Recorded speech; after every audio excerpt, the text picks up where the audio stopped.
Welcome in, everybody. Off and running into 2026 and back with a new episode for you here right now. Alongside Pens head coach Dan Muse, I am Josh Getzoff. Coach, as always, appreciate your time. Yeah, thanks for having me. Yeah, thanks for being back with us. Penguins in 2026 have been one of the league's better teams. Unfortunately, they've dropped a few in a row, but the most recent was probably one of the more, if not the most entertaining games they've had this season, a 2-1 shootout loss to the Tampa Bay Lightning on Tuesday night. I'm kind of curious, when you now have some time to reflect on that game, going toe-to-toe with the hottest team in the NHL, how do you feel like you guys handled yourselves? Yeah, I mean, I thought from a defensive standpoint, I thought it was a game where we didn't give up too much. We didn't give up too much. It was a very dangerous offensive team. I think even when you compare that game to our game in Tampa, I think it was definitely less chances, especially the quality of some of the chances there that were given up. So we were happy with it there from a defensive standpoint. And, I think it's still just finding some little ways to create more offense, to create more quality offense. I think there's been stretches, even coming back from the break where that's been there. And then, I think we've gone away from some things a little bit, or there's some areas there that we can just, work to just create a little bit more. Yeah, sure. For you guys, really, since the holiday break, it's been a lot more on the winning side of things. You won your first 6 games out of that break, and a couple of those games were against some of the best teams in the league. And I'm just kind of curious for your perspective. You think back to the Carolina game, it was a really impressive 5-1 win. The home with Detroit, you swept. Last night against the Lightning, or Tuesday night in Pittsburgh, you take them to a shootout, arguably could have won that game as well. What does that show you about your team, where you're now into the second half of the year, you're facing teams that are considered perennial playoff contenders, cup contenders, and you're not just playing with them, you're beating them in some instances? Yeah, no, I think this group's got that belief on anybody that we play. I think when we play, and I think we've shown that throughout the course of the year. Even in some of those games there during the stretch in the summer that we didn't like against top teams, you look at our game, we felt pretty good about our process against, some really good teams in the league, and that's just, just continuing to work to take that step. But I think the belief is there, and I think it's just, again, I've mentioned it before, it's just continuing to work and build that consistency in playing the brand that we want to play. Well, the Penguins will look to continue to build and get back in the win column in a major Metro matchup against the Philadelphia Flyers in Pittsburgh Thursday night. We'll talk about that and life without Erik Karlsson for the time being when we come back after this. No one gets you ready for puck drop like Penguins Face Off Live. Pre-game insights, analysis, and a word straight from the coach. Penguins Face Off Live before every game on SportsNet Pittsburgh. Presented by Highmark Blue Cross Blue Shield. Welcome back. Well, Coach, before Tuesday's game against Tampa Bay, some pretty big news came down the injury wire for the Penguins. On the IR with a lower body injury is going to be Erik Karlsson, reevaluated in 2 weeks' time from this past Monday. I'm just curious, with that injury, is it something that's kind of been lingering, or did it just come about? And how do you process that as the coach, losing a guy that's been arguably your most important piece on the back end this year? Yeah, obviously it's tough. It came about there after the game, and it's part of hockey, unfortunately. Like, injuries happen. It's next man up, and when I think it's a player like Erik, it's you need to do it by committee. You need guys chipping in different areas. All plays on the power play and penalty kill, big minutes 5-on-5, all situations of the game. And so, you can't have somebody trying to go out there and suddenly become Erik Karlsson. That's not what, is going to happen, nor what we want. What you want is everybody chipping away, everybody finding a way to contribute in some of those different areas where, there might be an opportunity now for those guys to get the time. And you also, in these types of situations too, it's an opportunity for guys to show something, with those new minutes and those new opportunities. And so, that's what has to happen when you get a guy like that who's injured. One of those guys is Clifton, who stepped into your lineup the last couple of games, played his 400th game in Boston on Sunday, and then probably is on some wanted posters in Tampa Bay after last night's game against the Lightning with the hit and then the fight against Anthony Cirelli. But I'm curious for your thoughts on him, and just kind of, one, how he's handled being out of the lineup to then coming back in, and what could make him stick in your lineup in this absence of Karlsson. Yeah. Well, I think, I think in regards to how it's been for him, like he's handled it great. You know, he's a veteran player who's been out of the lineup a good amount this year, in and out, and you know, I think he's handled the situation where he's come to work every single day. He's been a great teammate. You know, he's found ways to take the ice that you have on those, whether it's, you know, the practice days or the days that he's, you know, skating with a small group and make the absolute most of it. And you know, I don't think you never want a player in those situations to be happy with it. You never want them to be satisfied or like okay with not playing. You want them working for an opportunity. You want to be working to make a decision hard. And then when you get in, you want to make it where, you know, you find a way to stay. And Cliffy's a physical player. I think that's a big driver of his game. He's always been that way. You know, I think he's a guy that, you know, across the league, nobody really enjoys playing against, you know, because of that physical element that he brings. But you like having it on your side, and he's shown that pretty well here this year. You know, I think he's shown that, especially in the last couple of games. You know, since he's been back, he's definitely shown the physical elements.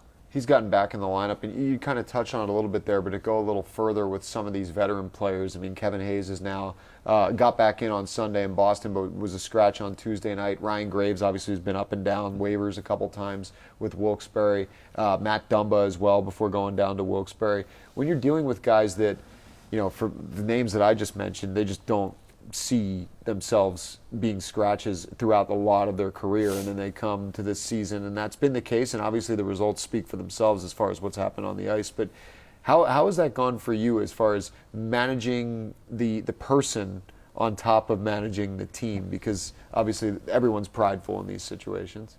Yeah, they're not easy decisions. I mean, these are all guys that, you know, I really I have a ton of respect for in terms of what they've done. These are all, every guy you mentioned, these are great people. They're great people that have been, you know, in this league. They're proud people that have been in this league for a long time, and so it's not easy. They've all handled it, you know, I think very well. But I think you just got to be honest. You got to have conversations. You got to, you know, I think communication is a big part of it, and honesty on my end, you know, from me, is a big part of it, and that's all you can do. And a credit to these guys, they've all come and they've continued to work and they've continued to prepare, and they've continued to, you know, be great teammates, and, you know, I think have great attitudes. And as I said before, it's like you never want somebody to sit back and say that they're okay with that. You want them to be, you know, pushing for more and want to be in the lineup, but doing it the right way, which these guys have. Yeah, and it's been interesting to watch them come back in and produce. Clifton being the most recent guy that's gotten that opportunity, but with Karlsson out on the back end especially, there was some shuffling amongst your pairs, but the one that stayed together was the Brett Kulak, Kris Letang pair, and since they've been put together, the Penguins are now 7-4-1, and I know there's much more to it than just two players, but they've shouldered a heavy load here during that stretch for you. So two-parter. One, what kind of led you to feeling like they would be a good match for one another? And two, what do you think has allowed them now, since they've been together, to be effective for the Penguins? Yeah, I think we looked at it as just, you know, want to see how it would look. You know, I think it goes back a while there in terms of, you know, I think, you know, we were going to mix up the pairs a little bit, or an opportunity to, a couple of the pairs, which we did. And we just thought it could, you know, there could be some cohesion there, and so sometimes, you know, you do those things and it works. Sometimes, you know, you go back the other way. But, you know, we just thought, based on the way the guys play, there could be something there. And I think for them, it's, you know, I think you've seen it over the games too, becoming more comfortable with each other too, especially in terms of just, you know, the spacing and the puck and the way they're going to support off of each other. And then also the reads, the way they're going to read off of each other from the defensive side. And so I think, you know, when they're at their best, you know, they're closing space quickly. They're taking away time and space right away when opponents get into the zone, and they're also in a position to transition quickly out of our zone. And so, yeah, it's been, I think there's been, you know, a steady level of comfort that's continued to be built in there with the two, which is what you expect there when you have a new pair working together. You know, two veterans that have shouldered a lot in this league and have worked well together. The Penguins overall pretty stingy defensively lately. We'll talk about the men in the pipe, or in between the pipes, when we come back, because both Arturs, Silovs, and Stuart Skinner have been excellent over the last couple weeks. Talk about them and the offensive production here recently when we come back. The road to Puck Drop begins on Penguins Tonight. A first look at the latest game news, stories from around the league, and so much more. Penguins Tonight, 1 hour before every game on SportsNet Pittsburgh. Presented by Morgan & Morgan. Welcome back. Well, there's one thing the Penguins have gotten here the last couple weeks, and it's been really, really good goaltending. Both Stuart Skinner and Arturs Silovs. I mean, you can make the argument, and I know Silovs has a shutout already this year, but he went toe-to-toe with Andrei Vasilevskiy on Tuesday night with some big saves in that shootout loss to the Lightning. What have you made with your goaltenders' performance here? And I guess, obviously, they're the guys on the ice. Is there anyone else who maybe works into the credit equation here with how they've played recently? Well, definitely Andy Scioto. Just the work that he does here as our goaltending coach. I think he's done an excellent job there, and just in terms of the preparation, the work that he does with them on the ice, the relationship, all areas. And so, he's been great. And those two, with Artie and with Stu, both guys they two great human beings who come to work every day, and you can see the benefits of the work that they've been putting in on a daily basis, and it's been great to see, them get rewarded with and for the team to get rewarded with success on the ice, especially coming off of the break. And so, I think for both guys, it's really competitive players. You see it in practice every day, the way they just stay with things and the way they want to compete. Both guys are really diligent in terms of just, I think, their process and their preparation. Goaltending is a different position. So there's some different elements to it, and I think both guys are fantastic in terms of the way that they're just working on their craft every single day. And it's also, you go into, I think it's a bit of a tough stretch there in December, and Stu coming in there on the trade, it's never easy when you're coming into a new team, and he was playing really well prior to coming here. And I think with Artie, it was just a great start to the year, and there's going to be some bumps in the road. And but I think it's been really cool to see how these guys have worked through them, and the way they've been playing coming off of this break, especially. And it's it's full credit to them and Andy Scioto and the work that he does with them. Yeah, well, the Penguins' fewest goals against in the NHL since that holiday break, kind of to your point. So they've been lights out defensively, and the two goaltenders have played a big reason in that, or a big hand in that. As far as the offense is concerned, during this little skid you guys are on, just 2 goals in the last 3 games. I'm curious when you look at that. Now, granted, we all know who you faced last game, and I'm not saying that Andrei Vasilevskiy was the difference, but maybe I am in a way. But when you think about some of the opportunities you guys have had the last couple of games, is there more to it that meets the eye as far as the offensive opportunity you're creating, or do you feel like there needs to be more overall to create those opportunities? I think when you go through a stretch where you're not scoring, you're always going to dissect it a little bit more. I think if you go through, I think the chances, you always want to start with that. And are we getting looks? Are we getting chances? And then what kind of quality are they? Because not all shots are created equal. Not all scoring chances are created equal. There's some that are much, much higher quality, and a lot of those end up being the ones that are in the inside, second opportunities around the net. Anytime you're making making it difficult on the goalie, whether it's be screens, the traffic, the way where the passes come from, all those things. And so of course you go a few games without scoring at the rate that you want to. You start to go through all of it, and I think there's definitely room for us to create more quality, in terms of some of the chances, like some of the shots that we have where we might be, close to around the net or close to creating traffic, and there can be more of it. I think some of it's also just putting ourselves into how we can get into those areas of the ice, maybe a little bit cleaner, with a little bit more, give us another second, a little bit more time and space.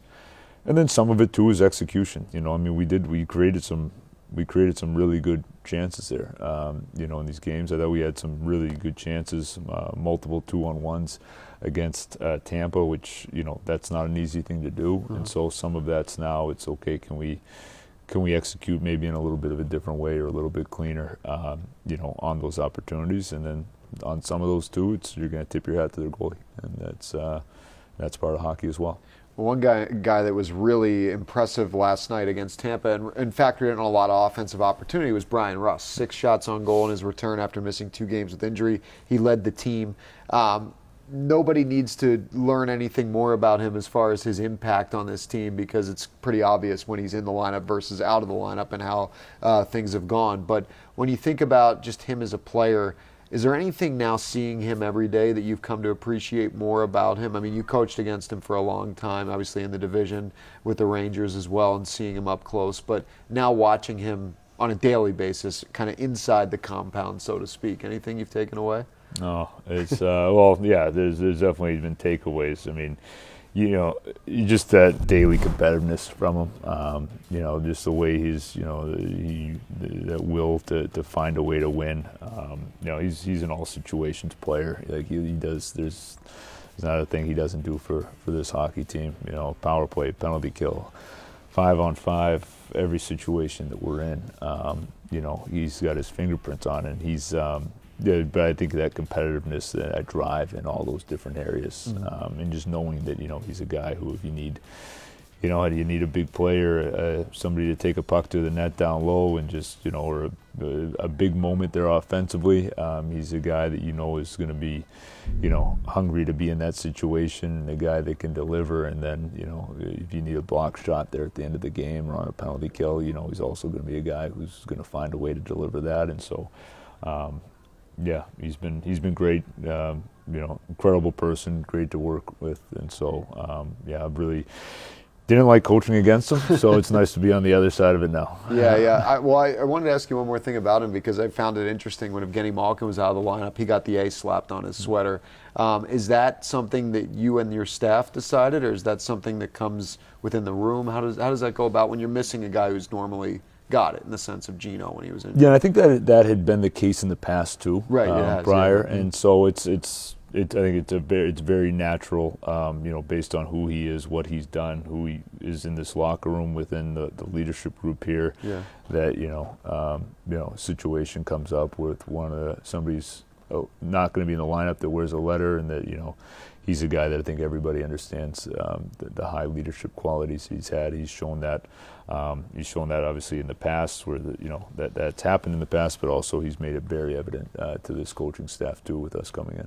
Yeah, he's become a staple here in Pittsburgh in year 4 of his 6-year contract. Speaking of contracts, Penguins forward got a new one just the other day, Blake Lizotte. We're going to talk about that when we wind this show down after this.